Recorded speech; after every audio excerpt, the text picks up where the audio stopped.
Coucou à tous! Welcome to Korean in Japan and say Keijin. konnichiwa. 일본에 사는 한국인 Keijin입니다. I recently came across a documentary about a Korean girl who fell in love with a French guy 130 years ago. And I wanted to share the story with you.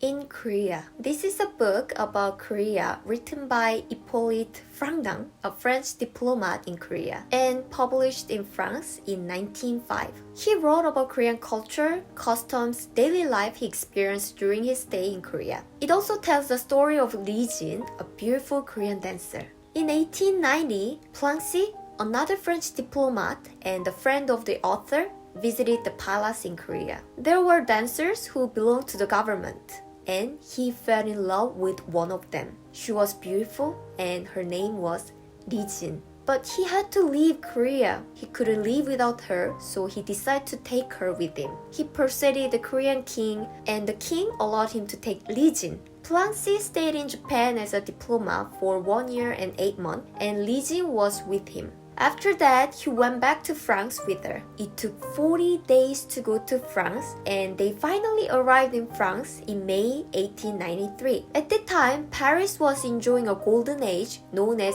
Belle Epoque. Culture and art were in bloom, and the economy was prosperous. Plancy and Lee Jin started a new life in Paris. Paris changed Lee Jin's life from the ground up. Everything she encountered in the city was a new shock to her. Le Bon Marché, located 5 minutes from Lee Jin's place, was the first department store in France and was very popular among the women in Paris at that time. The department store was a symbol of rapidly growing capitalism, which Lee Jin couldn't even imagine in Korea. Plancy hired a tutor and helped Lee Jin learn French. She learned very quickly. Lee Jin started understanding the culture, thought, and France through the French language. In particular, she was impressed by Christianity. Korean women were not treated as personalities at the time. Women were just mother or wives. However, Christianity made her realize that each person is an individual with a unique personality. She was shocked by human freedom and equality because she was in a slave class that belonged to the Korean government.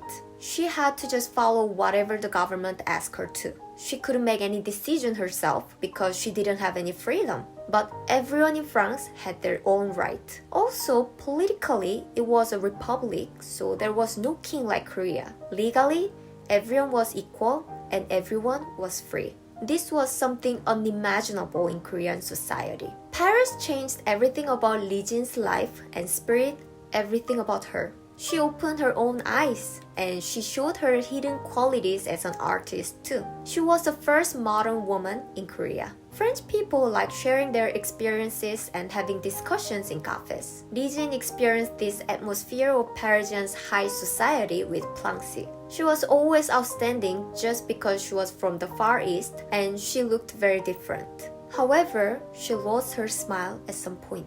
She started suffering from the sense of inferiority. She felt that she's small and shabby. The more she admired Paris, the more she felt that Korea was feeble. Lee Jin fell into a serious depression. To make her feel better, Plancy built a Korean-style room for her, but it didn't work. She felt that she no longer fit in with Paris. In 1896, Plancy was appointed as a diplomatic minister again and came back to Korea with Lee Jin. But suddenly, someone from the Korean government showed up and took her to the palace back. Plancy just let her go. She had to become a dancer who belonged to the government again. She lost her freedom. It's because Lee Jin was originally in a slave class in Korea. That was her destiny as a servant of the government.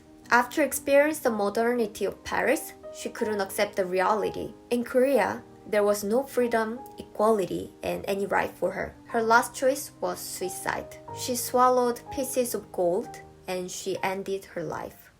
After this documentary was broadcast on air, it was controversial. Some people said Lee Jin didn't even exist because there's no other evidence other than this book. French people like recording their experiences, but although Lee Jin was in Paris and met many people in high society, there's no record about her anywhere. The others said Frank Dang had no reason to write a fake story about his friend in his book. This book is just about his stay in Korea. It's not supposed to be fiction. I don't know which is true, but I somehow hope Lee Jin is real, although it's a sad story. And a lot of people wondered why Plangsi just had to let her go when someone came and took Lee Jin, even though he should have some power to stop that as a diplomat. And the king allowed him to be with Lee Jin, right? Why did it happen? Or maybe he just didn't love her anymore.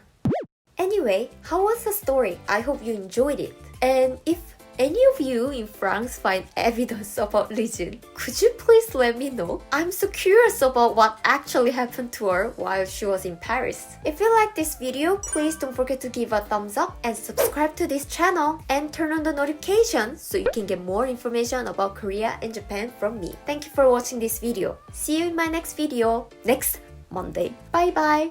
What Monday is it? It's Keijin Monday. Oh fuck.